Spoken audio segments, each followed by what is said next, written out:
لبنان کے ایک عیسائی نے کتاب لکھی جس میں اس نے لکھا کہ اگر علی علیہ السلام آج آ جائیں تو میں ان کا شکریہ ادا کروں، علی سامنے آ جائے تو میں شکریہ ادا کروں۔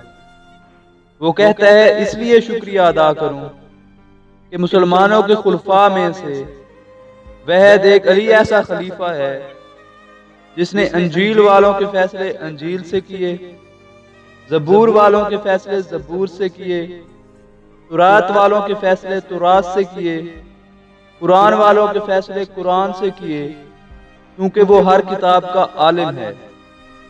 علی نے حکمت سے فیصلے کیے۔ حضرت عمر کے دور میں ایک لڑکا دربار میں آ گیا اور کہنے لگا، میری ماں مانتی نہیں کہ میں ان کا بیٹا ہوں، یعنی ماں نے اپنے بیٹے کو بیٹا ماننے سے انکار کر دیا،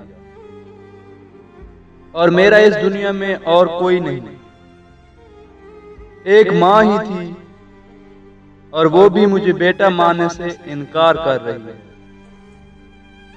حضرت عمر نے حکم دیا کہ اس نوجوان لڑکے کی ماں کو بلایا جائے۔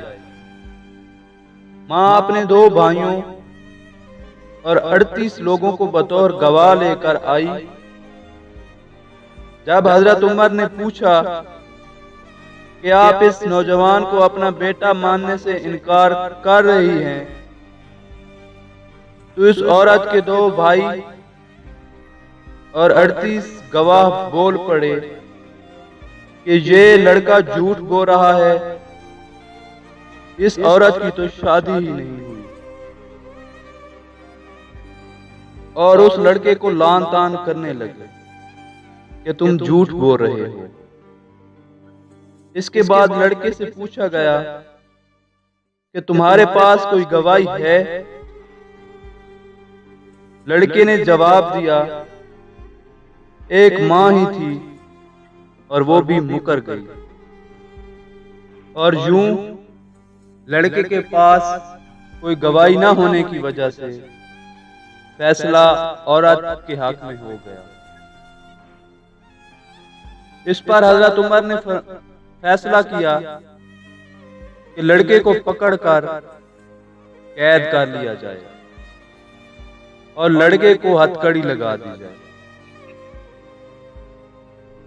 اور یہ فیصلہ ہوا کہ پہلے 40 گواہوں کی تحقیق کی جائے گی اور اس کے بعد فیصلہ ہوگا۔ جب لڑکے کو قید کر کے لے جا رہے تھے تو سامنے مولا علی آ رہے تھے۔ لڑکے نے جب مولا علی علیہ السلام کو دیکھا تو چیخ کے کہا، یا علی! مولا علی کی دریافت کرنے پر اس لڑکے نے سارا ماجرا بیان کیا اور درخواست کی کہ مولا میرا فیصلہ آپ کریں اور میرے فیصلے پر نظر ثانی کریں۔ مولا علی نے ان سپاہیوں سے کہا کہ اس لڑکے کو واپس لے جائیں۔ تب خلیفہ دوم کسی اور مقدمے کا فیصلہ کرنے میں مصروف تھے، اور جب لڑکے کو واپس دربار میں آتا دیکھا تو دریافت کیا کہ کون تمہیں واپس لے آیا؟ لڑکے نے بتایا، مولا علی۔ مولا علی نے خلیفہ دوم سے پوچھا کہ اس لڑکے کا فیصلہ آپ نے کیا؟ اگر آپ کہیں تو اس کا فیصلہ کتاب کی بجائے حکمت سے نہ کیا جائے، کیونکہ یہ کتاب والا فیصلہ نہیں، یہ فیصلہ حکمت مانگتا ہے۔ حضرت عمر نے فرمایا، میں نے حضور صلی اللہ علیہ وآلہ وسلم سے سنا ہے، آپ سے بڑا قاضی ہی کوئی نہیں۔ اگر آپ یہاں ہوتے تو اس مقدمے کا فیصلہ آپ سے ہی کرواتے۔ حضرت عمر نے فرمایا، یا اللہ وہ دن نہ ہو جب عمر پہ مشکل پڑے اور علی موجود نہ ہو۔ اجازت ملنے کے بعد حضرت علی نے فرمایا اس عورت کو بلایا جائے۔ عورت کو بتایا گیا کہ مولا علی آپ کے فیصلے پر نظر ثانی کریں گے۔ عورت پھر پہلے کی طرح اپنے 2 بھائیوں اور 38 گواہوں کے ساتھ دربار میں پیش ہوئی۔ حضرت علی کو بتایا گیا کہ 38 گواہ ساتھ آئے ہیں، تو مولا علی علیہ السلام نے فرمایا میں نے گواہ مانگے ہی نہیں، اور 38 گواہوں کو واپس جانے کا حکم دیا۔ صرف 2 بھائیوں کو عورت کے ساتھ رہنے کی اجازت دی گئی کیونکہ وہ اس کے بھائی تھے۔ حضرت علی نے اس عورت کو مخاطب کیا اور فرمایا اے عورت اب بتا، علی تیرا فیصلہ قاضی بن کر کرے یا باپ بن کر کرے؟ عورت قاضی کا سن کر گھبرائی اور عرض کی یا علی قاضی بن کر فیصلہ نہ کریں، اور اگر باپ بن کر فیصلہ کریں تو میرے لیے فخر کی بات ہوگی کہ علی جیسا انسان مجھے بیٹی کہے۔ مولا علی کو باپ بن کر فیصلہ کرنے کی درخواست کی۔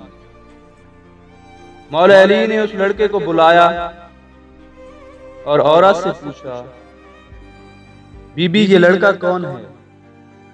عورت نے جواب دیا میں اسے نہیں جانتی، اور دعویٰ کیا کہ میری تو شادی ہی نہیں ہوئی، اور میرے 2 بھائی اس بات کے گواہ ہیں۔ مولا علی علیہ السلام نے فرمایا میں باپ بن کر اگر فیصلہ کروں تمہیں قبول ہوگا؟ لڑکی نے کہا جی قبول ہوگا۔